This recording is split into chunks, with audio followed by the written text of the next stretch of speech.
तर यो कन्टेन्टहरू ह्युमनले बनाएको भन्दा एआईले बनाएको कन्टेन्टहरू धेरै इङ्गेजिङ, धेरै त्यसमा चाहिँ मान्छेहरूको धेरै इङ्गेजमेन्ट चाहिँ देखिरहेको छ होइन।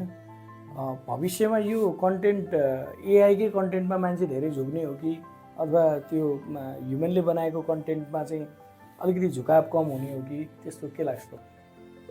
त्यो केसमा चाहिँ एआईले बनाएको कन्टेन्टमा मान्छेको झुकाव हुनुको कारण मध्ये एउटा कारण चाहिँ सुरुमै एआई अब अहिले चाहिँ कस्तो छ भने तपाईँको मान्छे नयाँ फेजमा छ। अब कम्प्लिटली नयाँ कुरा हो यो एआई भनेको, भर्खर 2-3 वर्ष भयो कमर्सियली युज भएको। अनि यो नयाँ चिजमा चाहिँ मान्छे रमाउँछ कहिले पनि। जस्तो तपाईँले विचार गर्नु होला, नयाँ लुगा किन्दाखेरि रमाउँछ, नयाँ घर बनाउँदाखेरि रमाउँछ, नयाँ ल्यापटप कम्प्युटर किन्दाखेरि रमाउँछ नि। त्यो चाहिँ अहिले त्यस्तै छ। एआई नयाँ नयाँ छ, नयाँ नयाँ कन्सेप्टहरू आइरहेछ, नयाँ नयाँ भिडियोजहरू आइरहेछ।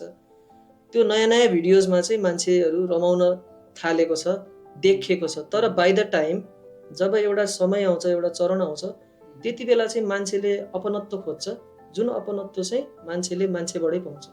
त्यसैले क्षणिकको एन्टरटेनिङ कन्टेन्ट भन्छु म चाहिँ।